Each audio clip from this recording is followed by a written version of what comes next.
day 1. The first part, first bullet I have explained, introduction to unit 3rd. When I am able, now slide changes. Now it has changed. No, sir. That No, sir. No, No, sir. no, sir. still not, still same. Sir, we are on the slide need for studying Yes, asset it's still same, management sir. and MBA. Let me try once again. I was on this slide. Still I am on this slide. Now I am changing. Do you see the change slide? Now, Yes, sir, sir. it Now it changed, has sir. changed. Yes, sir. Now it has changed. Okay. Yes, sir. Now I am on the same slide once again. Introduction to capital budgeting. First part I have explained. Now what are the examples of capital budgeting?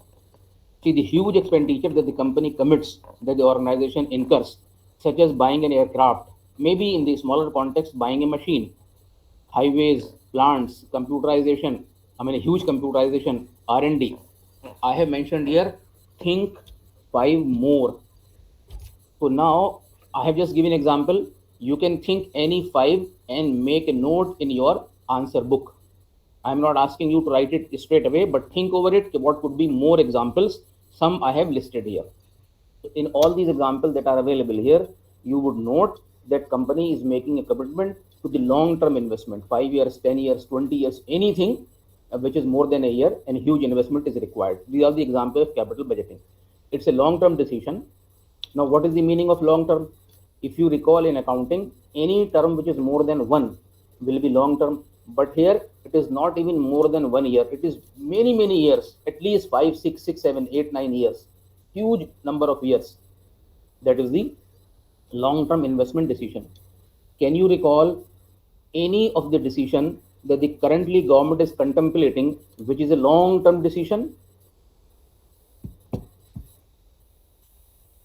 I'll repeat the question. Can you recall any decision which the government of India is contemplating, which is a long-term decision, having long-term consequences? Asset monetization Very, pipeline. very true. Very true. Asset monetization. What is government planning? Government is planning to,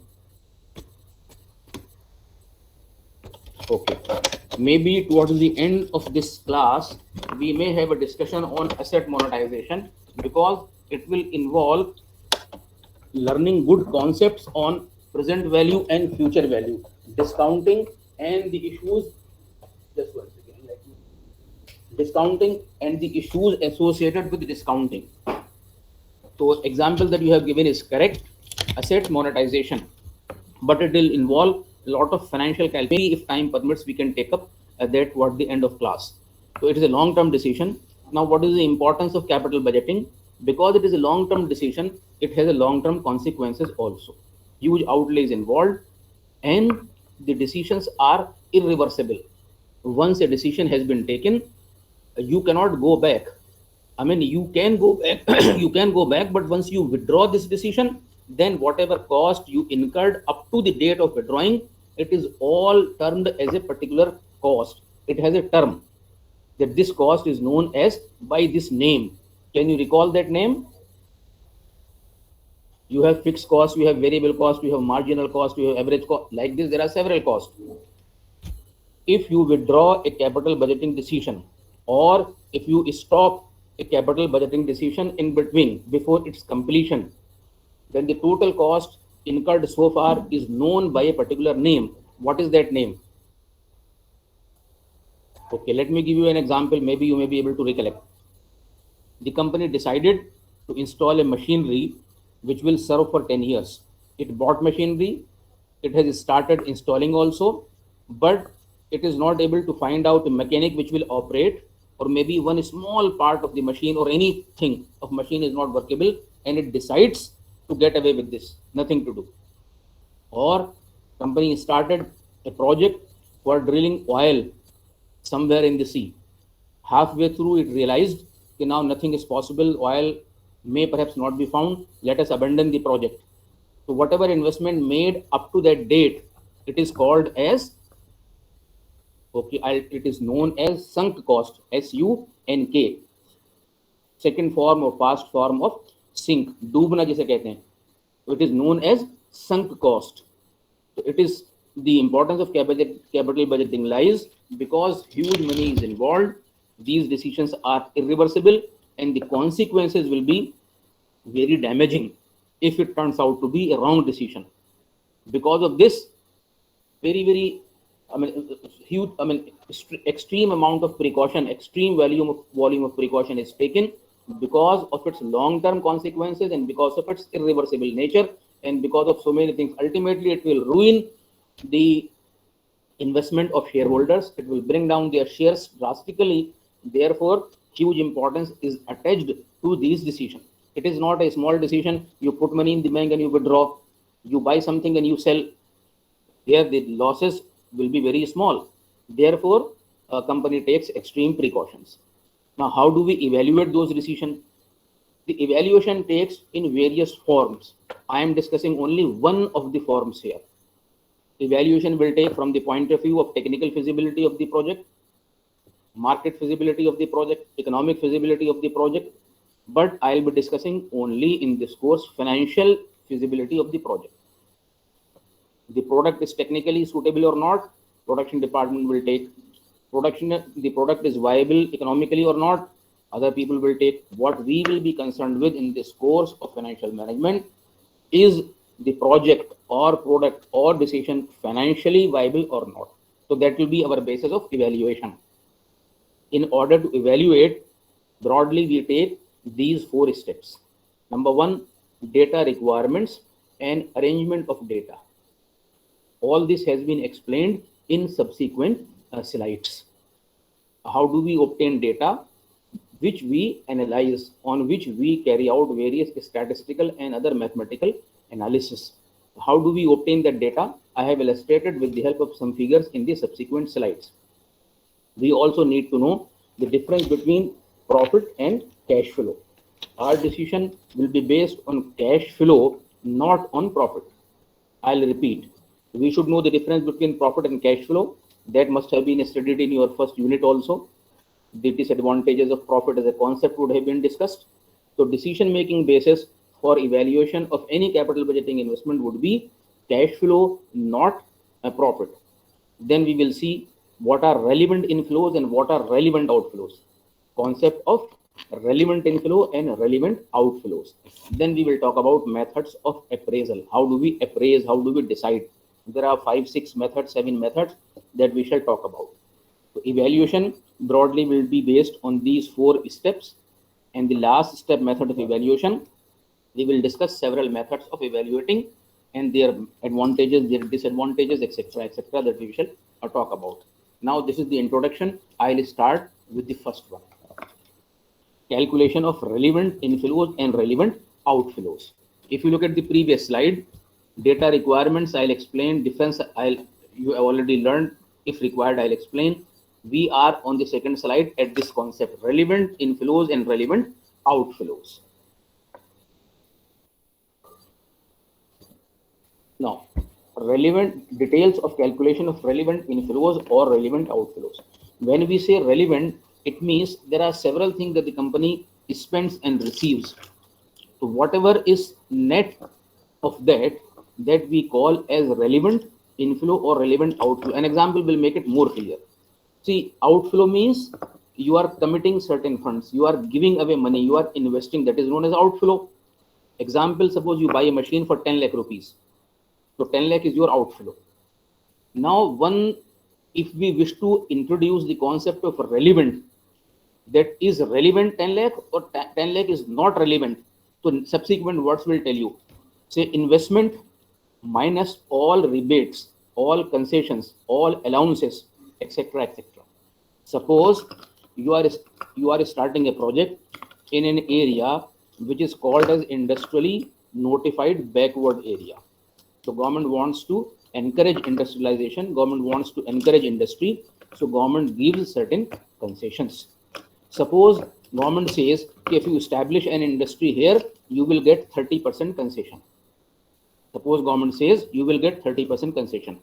So if you are investing 100 rupees, is 100 rupees relevant for decision making or 70 rupees 70 rupees are relevant for decision making? Which figure? 70. 70. Yes, you are right. Why 70? Because from our pocket, from our company, how much money will be invested? Not 100, but only 70. Suppose the government says you will get 30% concession or 30% allowance spread over to 3 years. So what will be the relevant inflow? Sorry, relevant outflow? Is still 70 or more or less? So 90. So 90. Okay, any other figure? Government is saying this benefit will be available to you in 3 years. 30% of course will be there, but will be available in 3 years. My question is, what will be the relevant outflow? You said 90, which is perhaps not true. Think over it. Let me give you some clue, some hint. The reason of asking this question is because you already know the concept of present value that you learned in unit number 1. We will not consider 70 as our total or relevant investment. We will consider different figures. Why different figures? Because 10 rupees concession we are getting in first year, 10 rupees in second year, 10 rupees in third year. We will calculate time value of money of all these 10 rupees, and after adjustment only, the net amount will be considered as relevant outflow. This is why I have said. Similarly, there can be rebate, there can be concession, there can be tax holiday, etc., etc. If the government says throughout the period of your investment, you will enjoy a tax holiday. What does it mean? Tax holiday means that whatever is the taxable income, government will charge no taxes on that. Is the meaning clear? See, Yes, the meaning is clear. Tax holiday means government will not charge any taxes. Like you come to the class for studying. If Sunday is a holiday, it means there will be no education on Sunday, no teaching, learning. I mean, in ordinary cases, somebody may take extra class, but ordinarily there will be no classes on Sunday. So you say holiday. So tax holiday means government will not charge any taxes. What will be the implication of tax holiday for any project? Think over it and we may discuss it later. So this was an example of outflow.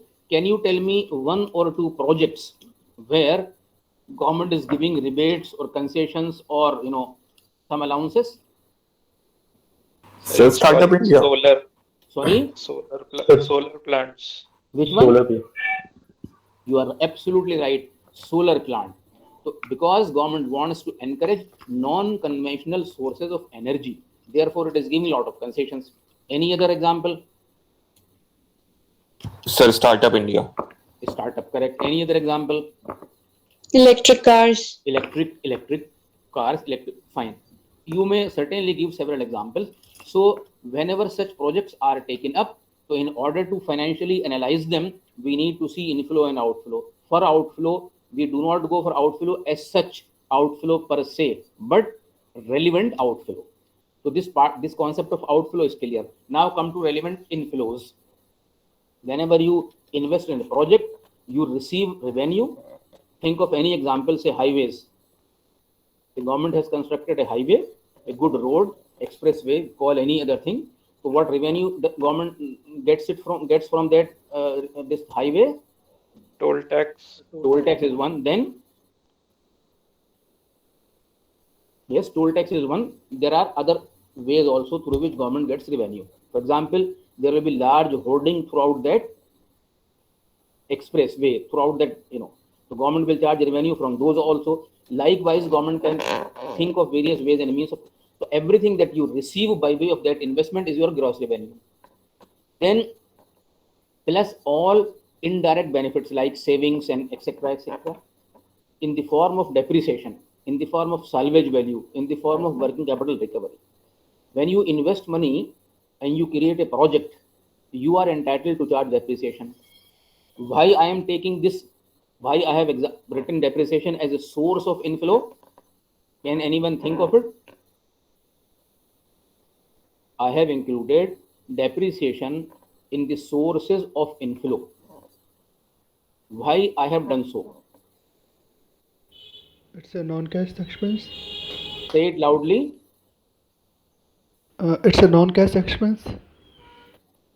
If it is an expense, then why am I counting it as inflow? So it's a non-cash expense. So even if it is non-cash, but the word you are associating the word expense with it. What is the meaning of expense?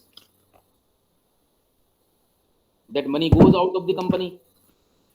Okay, if you read this paragraph once again, what I have written, inflow means gross revenue plus all indirect benefits like tax savings because of depreciation. I am asking you this as a question because it has been adequately explained to you in accounting class. What is the effect of charging depreciation on inflows or outflows? If you charge depreciation, what happens on the profit? Profit is reduced or not? So tax is reduced. Profit is reduced. As a result, what happens? As a result, taxes also reduce. As a result, taxes also reduced. Depreciation was not an outflow as such. Therefore, the saving that you make in the form of taxes because of depreciation is your indirect inflow. So we are discussing the relevant inflows and outflows. Relevant outflow I have explained to you. Relevant inflow means not only the revenue that you receive from that project, but also other indirect benefits that accrue to the company, that company gets because of this investment are also part of your inflow. So we take out relevant inflow, we take out relevant outflow, and then analyze them. In subsequent slides, you will see the example of this. Calculation of relevant outflows. It is fairly simple, you have already explained. Suppose you are investing in a machine costing 1 million, expenses on installation are 1 lakh, so it is 1100,000. Then rebate due to establishment of unit in an industrially notified backward area is 20%. And the government supports in view of production of essential goods 10% of the project cost. So 30% you will get. So what will be your actual expenditure? What will be the actual outflow? I have worked it out. You see, outflow cost plus installation, that is 11 lakh, minus rebate 20%, that is 2 lakh 20,000, minus government support 10% of 110,000. Total government support 3 lakh 30,000. What will go from the bank account of the company? 7 lakh 70,000. So this is the concept of relevant outflow. So for the decision making purposes, for further analysis, which figure will the company consider? 11 lakh or 7 lakh 70,000? 7,70,000. 7 lakh 7,70,000. Okay. Now, most of the time, especially when the examination approaches, most of you come in the panic mode. What will be the question like? How will we prepare? And etc. etc. Although I'll not be conducting your examinations this year also, this semester also, but by and large, the pattern remains the same. During the discussion, I ask you several questions. At times I answer them. At times I ask you to answer. Even if when you answer, I make the corrections. So only those questions will form the part of your ultimate at the end of course analysis, course examination. So if you continue retaining them, either recording them, memorizing them, or revising them, you should not get any panic when the examination time approaches. For instance, if a multiple choice question is to be asked on this example, can you frame any multiple choice question using this example? Okay. Take your time and post it. Okay, let me create the WhatsApp, the Google Classroom. You will post it, each one of you, one question of multiple choice, wherein you will test the understanding of candidate indirectly, your own self, about the calculation of relevant outflows. You post it once I create a Google Classroom. The reason of not asking you to post on the WhatsApp group is, or individually, it consumes a lot of memory space, so it will be done on the Google Classroom. If you wish to seek any explanation, any clarification here, go ahead. Else, let me proceed to the slide number 5. Any explanation needed? Any question here?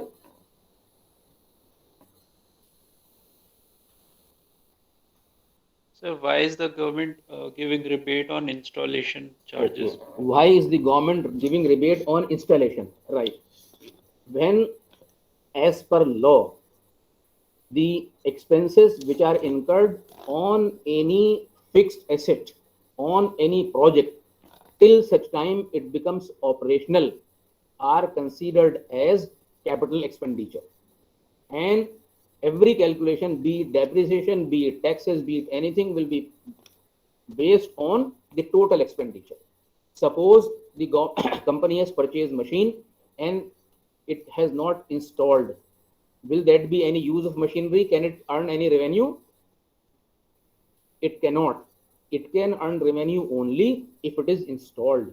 Therefore, total expenses incurred until it becomes operational are considered as capital expenditure, because from the company's point of view, this will be the total expense and it will claim money benefit on that only.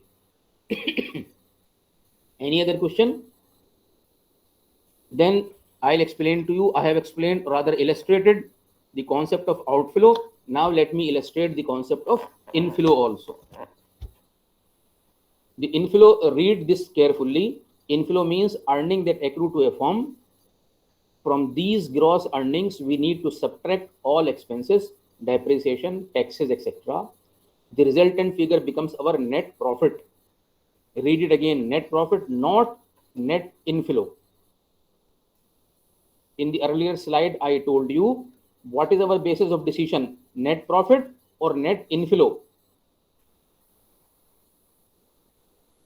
On which basis do we take decision? Basis on net inflow. So what I have written here, once again, the resultant figure becomes our net profit, not net inflow. For decision making purposes, we need to find out our relevant inflows. So this will be illustrated in this second paragraph.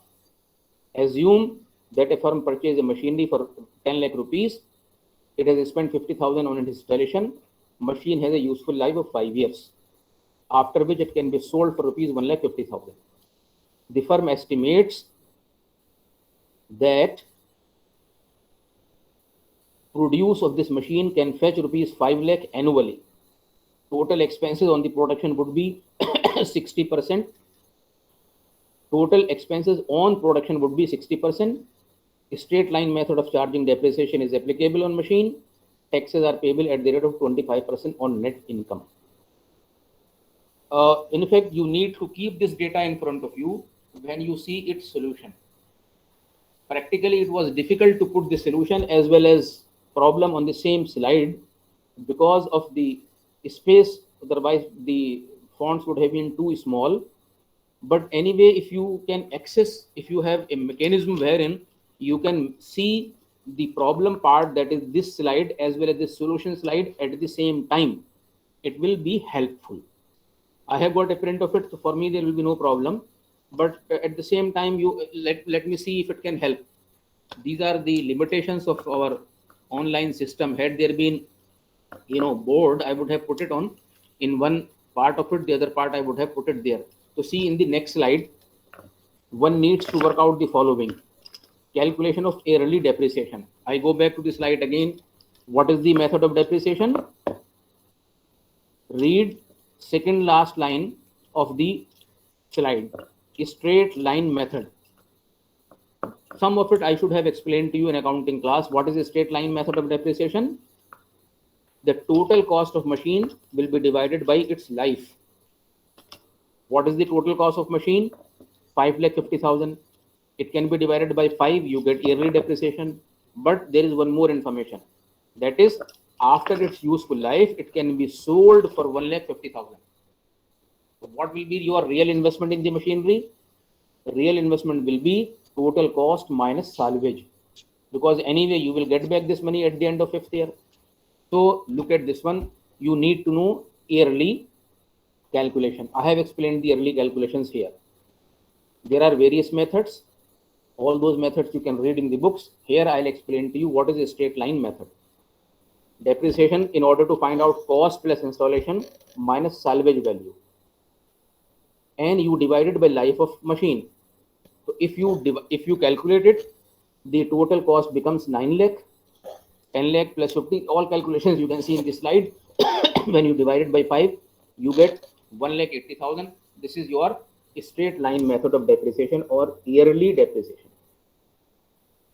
There are 5 steps that we need to take in order to calculate relevant inflows. Calculation of yearly depreciation, calculation of first step. Let me just concentrate on first step. This part I have explained to you in this slide. Tell me if there is any problem in this slide in any of these calculations. You refer to this slide again, then refer to the solution. There are broadly 3 figures related to calculation of depreciation: cost of machine, installation, and salvage. The formula is given: cost plus installation minus salvage. The answer to be divided by life of machine. You get 9 lakh. You divide by life of machine, you get yearly depreciation. Any question here? Sir, is it absolutely necessary to calculate salvation also? While if we skip that, we can. Hold on. It is neither necessary nor desirable. Nothing can be said. If it is given in the problem, include salvage. If it is not given, do not include. See, what is the data given to you? That machine cost you 10 lakh. For installation, you need another 50,000. Its useful life is 5 years. If nothing is given, that means 10 lakh 50,000 rupees will be depreciated in 5 years. You divide the entire figure by 5. But if the information is provided that at the end of its life, you will get 1,50,000 rupees. So your investment in the machinery will not be 550, but the real investment will be, not 1,50,000, but investment will be 9 lakh, because 1,50,000 you will recover. Yes, sir, but I was. Yes, say a bit louder. I'm not getting you, huh? Yes, sir, but I was thinking, if, practically speaking, if I were to be calculating this, so I would rather not calculate the salvage value. Because it will increase the value of depreciation that way, and ultimately it will reduce my total income so that I can save more taxes. Okay. Will this be legally correct? I think so.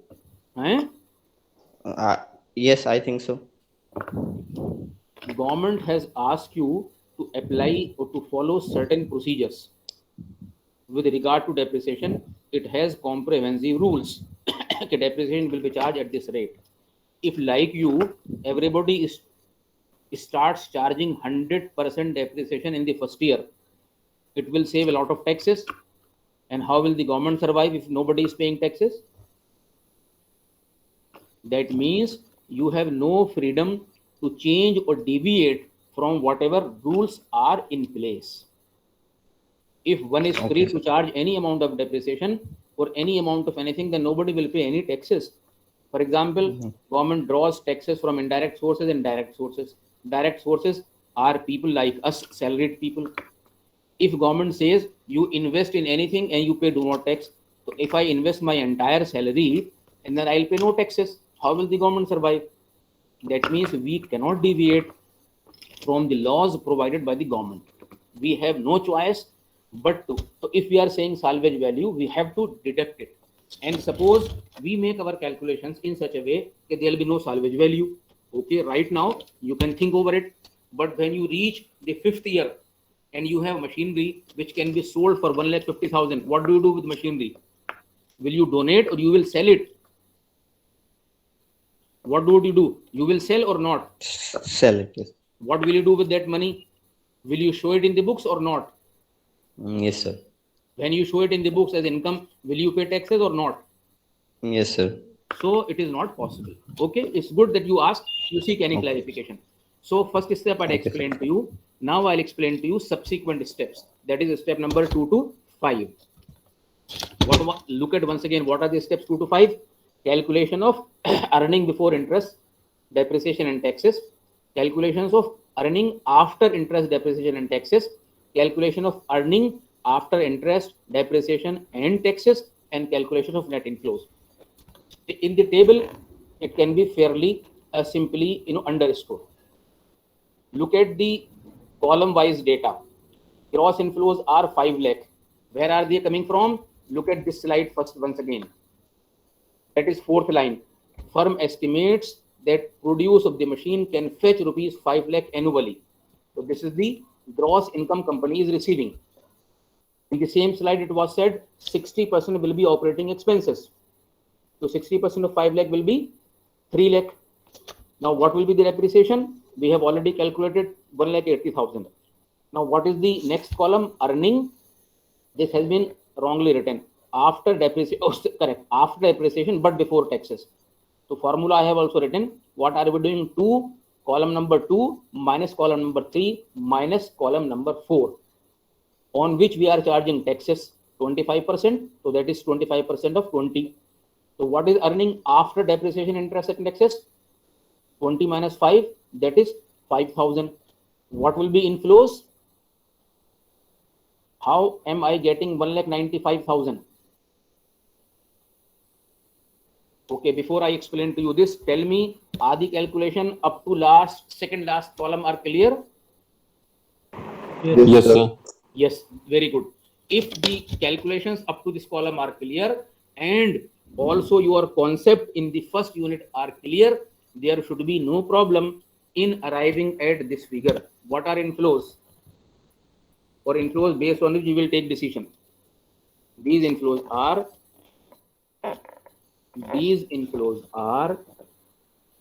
earning after depreciation, interest and taxes plus depreciation. What I have added here? I have added depreciation. Why I have added depreciation? Because depreciation is a non-cash expense, and more importantly, there has been no actual outflow. There has been no actual outflow. So basis on which we shall take a decision will be 1,95,000. Likewise, everything has been calculated for each year because the data was uniform. Therefore, you are getting every figure uniform until the 5th year. In 5th year, the figure will change. I'll tell you how will it change. But right now, do you have any issue up to 4th year? Up to 4th year. Any information, any clarification you need up to 4th year?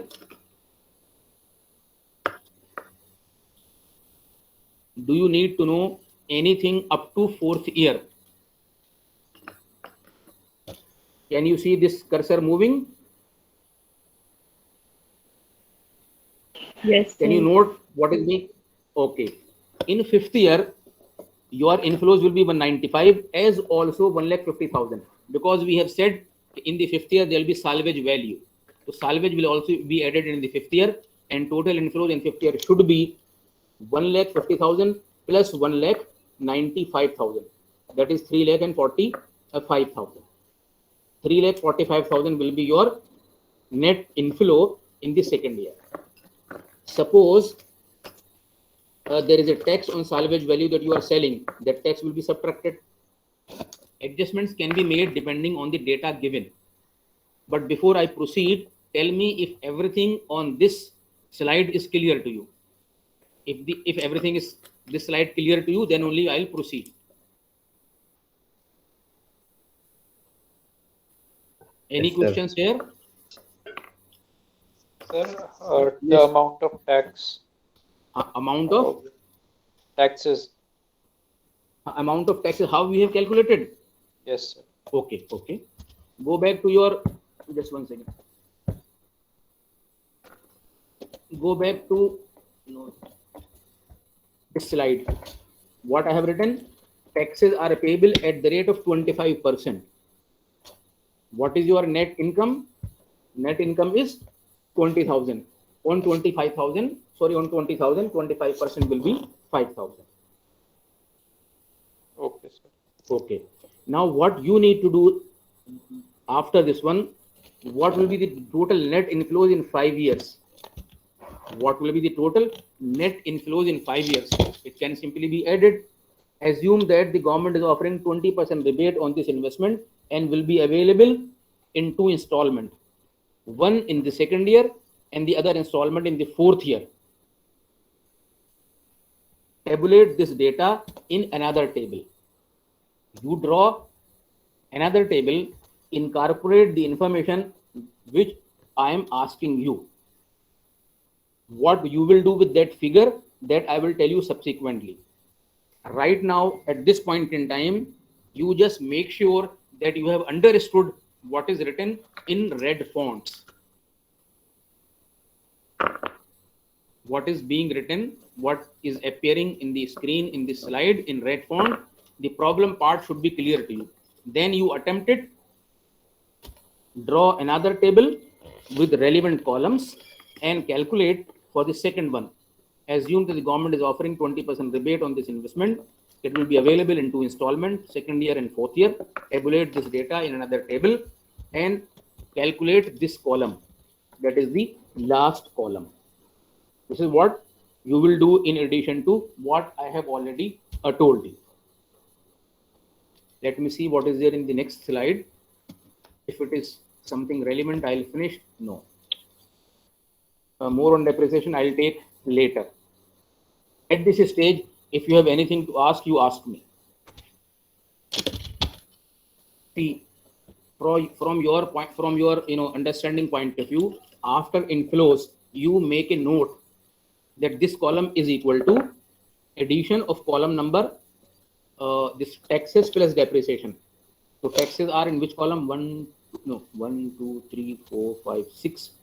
So column number 4 plus 6 is equal to column last column. Second last column plus depreciation is your inflows. So you look at the problem once again and come up with a solution when we meet next. If you have any question, you ask me. And if there are no question, I'll take a leave because today there's a PhD entrance test in the exam in the department. I thought to skip the class, but because it is the first session that I was supposed to take, so I thought I'll take, even if for another 4 or 5 minutes less, I'll compensate this time somewhere else. So I thought to engage the class. Otherwise, did you have your first session, first period? Or are you having your our first period. Are you having your subsequent classes or not? Yes, sir, we have. You have third period, fourth period also. Sir, there's no information provided. Oh, there's no information. I also do not have information because I am to visit the department for an invigilation duty. I am operating from home. It's very difficult at times, like the electricity goes off, this problem, that problem. Here, I don't think we have encountered any problem so far. So I operated from home only, but I'll be going to the department immediately for the invigilation, and I'll continue. Also, I'll post you an update because coming 2-3 days are holiday, and again the schedule should not disturb. I'll send you a schedule so that we can engage the classes accordingly. This time I'll take your. By the way, before I proceed, just write your name in the chat box so that your attendance for the day can be recorded. Just write your name in the chat box. Sir, we have already written. If you have already written, then don't write it. If you have already written, then don't write, please. Those of you who have not written may write. There are 72 of you. So those of you who have not written, kindly write your name.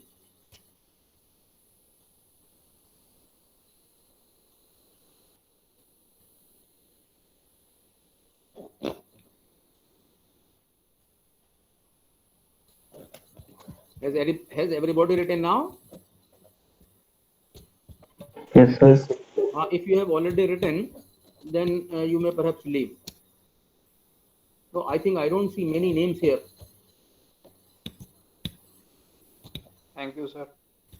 Thank you, sir. Thank you.